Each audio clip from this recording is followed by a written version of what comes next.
और दोस्तों एक बार फिर से आप सभी का स्वागत है आज के गीतमाला प्रोग्राम में। और मेरे साथ इस वक्त चिन रेडियो पर बहुत ही इंटरेस्टिंग पर्सन हैं लाइव, रंजीत धालीवाल साहब। जी हाँ दोस्तों, बात करें रंजीत धालीवाल साहब से। पिछले एपिसोड में आपने उनके बारे में सुना। आज जो है हम और जानकारी हासिल करेंगे। मॉर्गेज ब्रोकर हैं, क्लैरिटी फाइनेंशियल, और इस वक्त लाइव ऑन लोकेशन में इनके ऑफिस में बैठा हूं। और क्या जबरदस्त कोजी ऑफिस है। What a beautiful office. Ranjit, welcome to the show. Thank you so much, brother. It's so nice to have you here Thank you finally. so much. It's great energy, It's energy nice, with Paris. relaxed, Absolutely. kind of a show, right? So we can talk about everything you want to talk about without being rushed and so on. Definitely. And मैं यहाँ पर अपने सभी listeners को बताना चाहूँगा, Brampton में जो 40 मैरीटाइम बुलेवार्ड प्लाजा है, वहाँ पर रंजीत धालीवाल साहब का ऑफिस है। और जब आप एंटर करेंगे आपको लगेगा wow, I really want everybody to visit, but again, maintaining the social distancing. Right now we are 6 feet Yes, apart.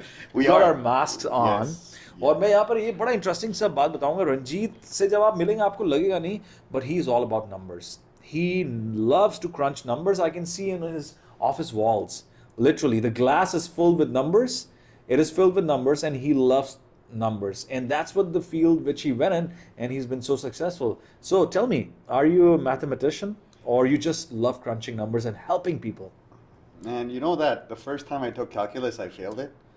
Me too. I'm bad with numbers. So I like basic numbers, right? Like farmers' numbers, you can say, Alright. right?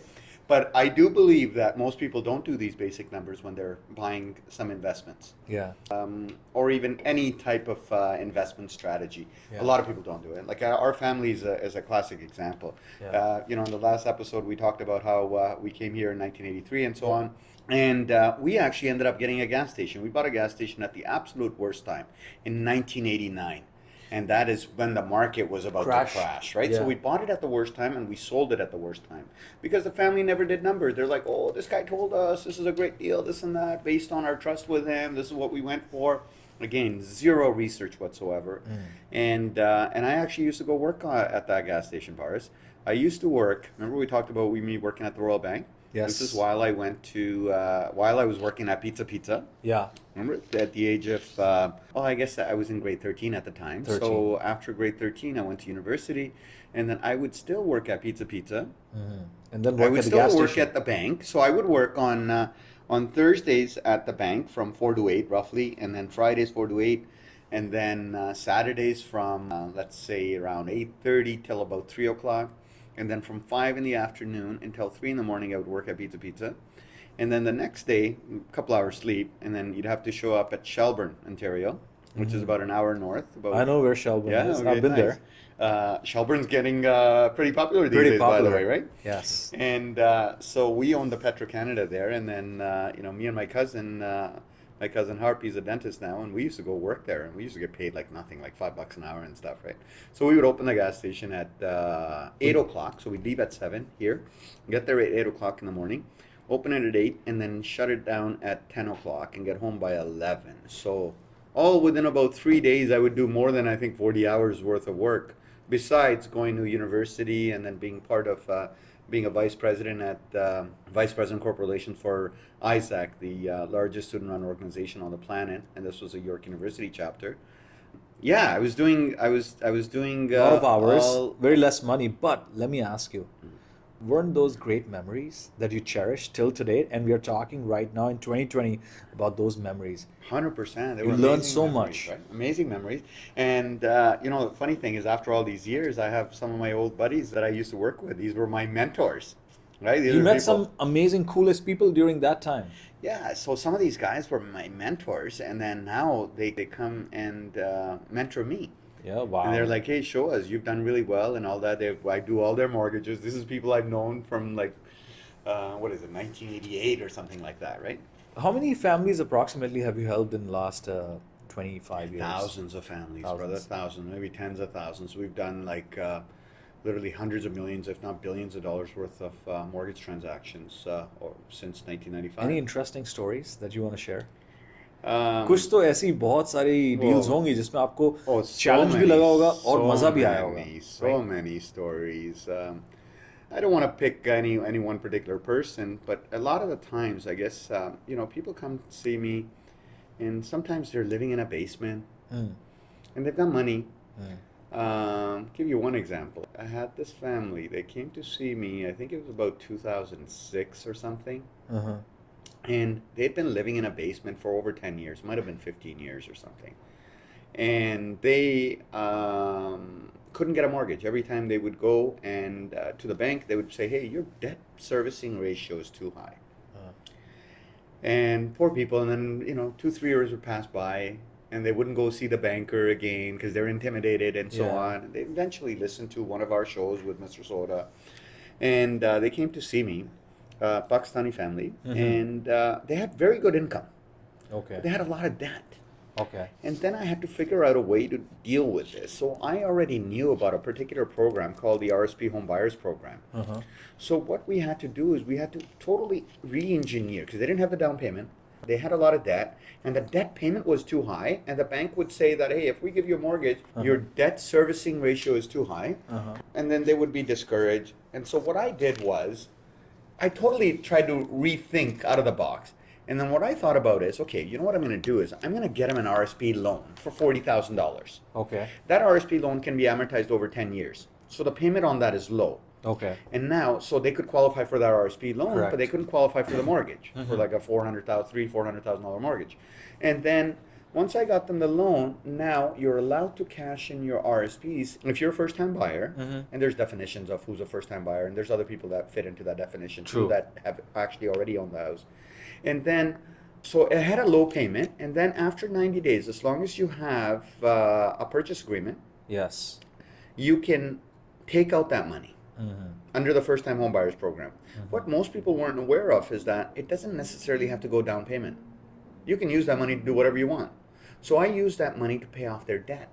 Oh, so you went the other direction. I went the other direction because their debt payment was, I don't know, $1,300-$1,400 or something like that. Now we reduced their debt payment down to $400 or $500.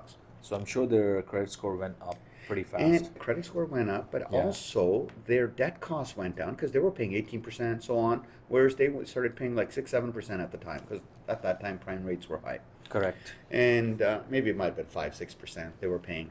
And now their payment was so low because we amortized it over 10 years. And now, at that time, we had a program called Zero Down Program. Zero down program. I was about to ask you. So that Zero Down Program, what we did was, so we paid off all the debt, and then we went back to the bank. We're like, hey, they want to apply for a mortgage at zero down. And then we used that zero down in order to get them a mortgage. Okay. Okay? And so they still have that RSP loan payment, and plus now they've got no other debts left, and they've got a mortgage. Wow. Right? So we were able to use, I actually call that program from debt to home ownership in 100 days. Debt to home ownership in 100 days. Now here's the crazy part. They wanted to buy this really nice house and all of that, detached house. And I said, hey guys, listen, let's take baby steps now. You have no opportunity to get a house. I'm setting this all up for you. I need you to do me a favor. I need you to buy a house which has a basement apartment in it, because that's going to subsidize you.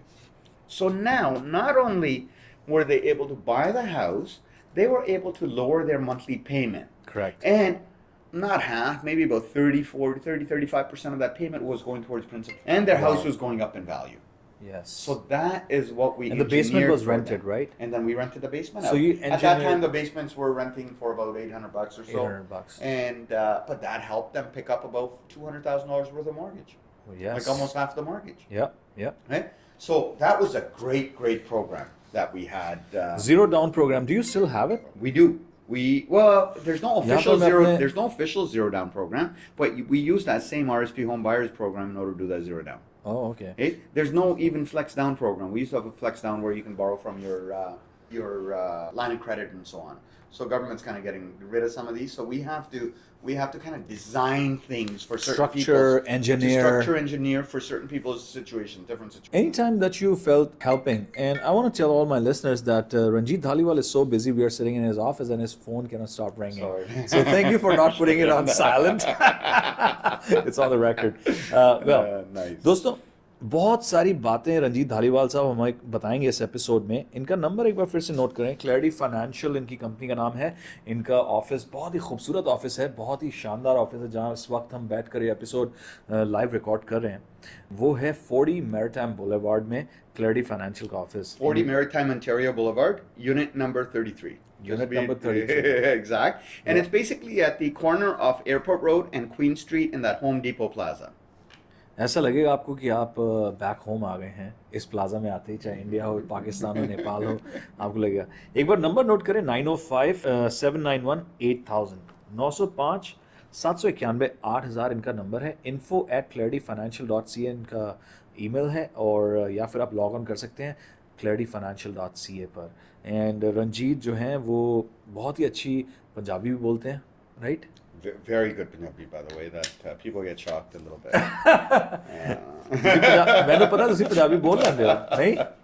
You know, what happened to me was when I went to India on that business venture of mine, Yes. and so I was traveling all over India, and then I was so naive to think that everybody in India speaks Punjabi. And Because you thought Punjab is India. Yeah, exactly, right? Because I had never traveled anywhere before. And then, Yes. So here I am in Delhi and doing a seminar for all these. But Delhi is a lot of ex-servicemen. Punjabi community, huge. Yeah, but there's all these ex-servicemen and all, and there's people from all over the place. And so here I am. They're thinking, who is this guy? Like kind of like a whitewashed voice, right? and then all of a sudden I switch to pure Punjabi, and they're like, no, switch back, just go to English. Better. And similarly, in this radio show, people do the same thing. When I start speaking Punjabi, they're like, no, man, just You stop. want to listen to your Right? English. We want, because they can't understand. Not everybody understands Punjabi. Yes. But Hanji, मैं पूरी and full Punjabi बोल सकता हूँ. ਬਹੁਤ ਵਧੀਆ, ਤੇ ਤੁਸੀਂ ਬਹੁਤ ਹੈਲਪ ਕਰਦੇ ਹੋ ਸਾਰਿਆਂ ਦੀ। Now, Ranjit, we were talking about this amazing story that you shared with Zero Down program. What other programs do you have? Do you have something like joint ventures or private placements that we were talking about? You know, that's really good. Joint ventures are coming back popular again because some people don't qualify for mortgages, or there's certain restrictions or whatnot, and or some people have too many properties and then they can't get a mortgage at the best rate, so they have to do a joint venture with somebody who doesn't have that much properties, or someone maybe who's got a lot of income, they don't have down payment and so on. So yeah, we do a lot of joint ventures. So in a layman's term, if I don't have any real estate property, you have 50 properties, you can do a joint venture with me? How does that work? If you're showing enough income, Yeah. if you've got a lot of good legit income, Yes. then we can partner you up with somebody who's got the down payment, and you guys can qualify for the mortgage rather than that person paying higher rates for the mortgage. So it might be a Yes. great. Now, you know, we could split it depending on, you know, try to make a joint venture win-win for everybody. So sometimes, you know, the person who's putting no money up, they only get like maybe a 10% of the equity of the profit, Which is not sharing. bad. Or sometimes they can get all the way up to 50. That last time I told you about the joint venture that I did In Brampton, recently right? in Brampton, where we picked up a detached house this year for $421,000. Yeah. And so we bought the house under distress, right? These people were going to be Distressed thrown property. out, and then the money was put up by somebody else who figured, and this was one of my money lenders. This was one of the guys that were doing private placements. Sure. Okay, so we'll talk about private placements afterwards. Yep. And they realized, you know what? If I go into this particular joint venture, I'm going to make more money than by even lending the money. Yeah. Right? Whereas private placements are basically, instead of putting your money in the bank, you privately place it with somebody, and somebody who needs it where the bank's not willing to lend them. Right? For example, private mortgages, first mortgages or second B mortgages, lenders. or third mortgages. Yeah, B lenders a little bit different. B lenders would be like companies like Equitable Bank, Home Trust, and so on. Sure. So they charge a rate instead of like less than 2%, which we have, our lowest rate. Yeah. Instead of that, they'll charge a rate of maybe, let's say, 299. B Okay. lenders, Uh-huh. and they're more flexible with your income. They don't care about your net income necessarily. They care about, are you making money? Is there money coming in your bank account? If there's money coming in your bank account, they'll lend you the money, but they'll lend it at a little bit higher rate. They'll charge a rate of 2.99%, and they'll charge a 1% fee. And that's for a 1-year period. And our goal is to get you out of there within a 1-year period, so you qualify for the best rates afterwards. And we work with you to do that. And so that's B lenders. And then basically private lenders are when you have no hope of getting money from a B lender even. Uh-huh. And then you go to private people that are people like you and I. They have a lot of money and all that. They figured out this game of private money lending, and they'll start lending money as little as 4.99%. They'll go to maybe about 7.9, 6.99, 7.99 for first mortgages, and then for second mortgages they can go up to maybe 9.99 or something like that. Plus, I mean, you can make even all the way up to 15, 20% interest if you wanted to take a little bit higher risk.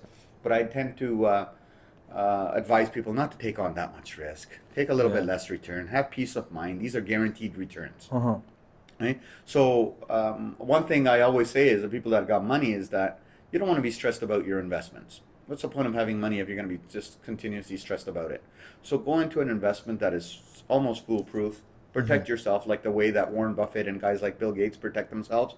These guys go in, they're making money regardless. Yeah. So they'll say, hey, I want a return of 8% per annum, and then plus I want half your profits or something. They'll set up deals like that. They're win-win. They never lose on those deals. True. Right? That's how the wealthy do it. And I don't understand why the average person cannot do that. The average person is going there, taking the money to the bank. Banks barely paying them 0.25%. True. It is mind-boggling. And then the bank turns around, they take their money, sometimes they lend it back to them, the same client, at a much higher rate. Yeah. Which is absolutely absurd, right? And at other times, they'll lend people money at much higher rates. Like right now, we've got, prime rate has gone down, Bank of Canada rate is down, yet credit card rates are going up. That's true. Right? So the system is not there to help you. Right? And then our governments are there. They're saying that, hey, these banks are too big to fail. We got to take care of them. We got to make sure that they keep making these profits. Otherwise, it makes no sense why they charge some people double, triple the rates than other people where the risk level is still low. Yeah. Right? So there's a lot of this stuff. So one of the things that you want to do is rather than put your money in the bank, you can get very secured investments, investing into private mortgages. So the way we do it, just to give you an example, Paris, is let's say, for example, somebody's got an $800,000 house. They already have, let's say, a $550,000 mortgage on it. Okay.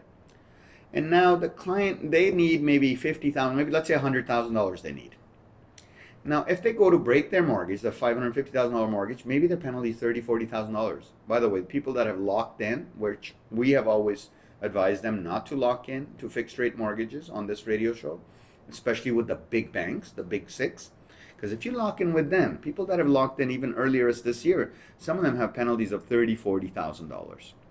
So now, if somebody needs $50,000 or $100,000, why would they pay a $30,000, $40,000 penalty?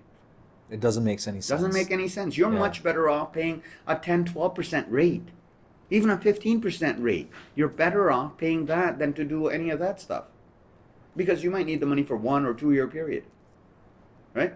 And so that's one type of a situation. Another type of situation might be these people might have no hope of getting any money from a bank. That too.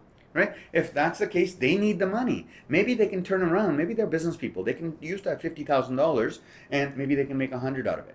Right? In that case, it makes sense for them to pay a higher rate. Right? Again, what we do is we secure them. So for somebody who's got an $800,000 house, I will not go more than 80% of the value of that. So we're only going to lend them $640,000 minus the first mortgage. So the first mortgage in this case is $550,000. So we would lend them maximum $90,000, including fees. Okay? And the lender would get a little bit of fees, and the broker would get a little bit of fees, and the lender would get the entire higher interest rate. Yeah. And they're secured. In case they don't pay you, we get to go and sell their house. It's not like India where, possession is 9/10 of the law and you can't get them out and stuff like that. Here, there's normal channels you can get them out, and you can protect your risk. Right? Now, having said that, there are people in the South Asian community who have lost, groups of people, they've lost hundreds of millions of dollars in investing in private placements, private mortgages, especially syndicated mortgages, right? And it's because they don't know how to analyze them. So you got to make sure you go to somebody, a mortgage broker, who has a fiduciary duty to protect you, right? It is their duty, professional duty, to protect you. Protect your risk is to disclose everything to you. And if you go with somebody who's very seasoned, they're not going to ruin their own brand. Or their name, brand, right? To that you lose the money. So right? Ranjit Dhaliwal would be the right option, I guess. We show people how to do it right. And many times I'll tell people, no, you know what, don't do it. Or don't put all of this money into this one deal. Let's put it into 2, 3, 4 of them. Or forget this altogether. Let's take a look at this other alternative for you. Because sometimes I tell them that even though I'm not a big fan of RSPs and things like that, but Yeah. some people, it is the absolute perfect investment. For and them. we can do it in a way where we can put the money in, we can save them 40% in taxes, and we can take it out tax-free too. So again, it depends on case to case, right? It really person does to depend person, on case their to case. situation, what's Yes. going on. So once again, Ranjit, it's almost time to wrap up our show tonight, but we'll continue from here and we'll discuss some more interesting topics in coming weeks to all our listeners on Chin Radio FM 100.7, Geet Mala, who have been tuned into your show for last 20 years, I guess, Yes, sir. or more in 20 running. years, yeah. It's going strong. 905-791-8000. Ranjit Dhaliwal साहब की कहानी उन्हीं की ज़बानी from death to becoming a developer. That's the man who I'm sitting next to right now and I feel so honored. info@clarityfinancial.ca या फिर www.clarityfinancial.ca. और जहाँ तक developer की बात है तो इनका जो We still have some brainchild units. है, Yes, yes. We still have some Tuxedo units. Town. Yes. So, Ranjit, tell me one thing. I'm into real estate, right? So, if our listeners, they want to reach out, they want exclusive Tuxedo Town, what's the process? We give them quite a few opportunities on this year Yes. to buy some units at great friends and family discount and so on. Yeah. Obviously, the prices have gone up now. Yeah. But we will still, our listeners, I have a special soft spot for them. I will work out some sort of a deal for you. And again, call me. We have, I think, how many units we got? We got 2 detaches left. 2 detached Okay, units. we haven't really increased the prices on those. Those are about 3,500 square feet, detaches, very Nice. modern homes. Very You can modern. See the picture actually. They're Yeah. written over there. I'm sitting in But- the office right now. It's beautiful. I can see the whole floor plans and everything. Well, भाई ज़्यादा जानकारी के लिए करते क्या हैं? We should They keep. should call you actually. Why not? You'll take care. If you can't get a hold of me, contact Paris because he's the one that kind of promised you all these extra goodies, right? Or maybe- 647-865-7339 is the number for all your real estate needs. और जहाँ तक finances की बात है, बहुत संजीदगी से मैं अपने लिसनर्स को बताना चाहूँगा कि रंजीत धालीवाल साहब का जो तजुर्बा है 25 साल से भी ज़्यादा का है फाइनेंशियल वर्ल्ड में है और इन्होंने बहुत लोगों की हेल्प करी और बहुत नॉलेज है. जब भी मैं बैठता हूँ मुझे ऐसा लगता है कि इनके साथ बैठकर I have learn something new every time I sit with him. So definitely call him, text him, fix up a meeting. You won't lose anything. You will gain something amazing out of that. I can promise you that. 905-791-8000. The man himself, from death to becoming a developer. That's the true story. You got to learn more. info@clarityfinancial.ca या फिर log on करें www.clarityfinancial.ca पर. Thank you so much, Ranjit, for bringing so much energy and so much knowledge on my show tonight. Thank you. Thank you so much, brother. Love always hanging out with you. Thank you, I hope everyone likewise. has a great and profitable week. Thank you.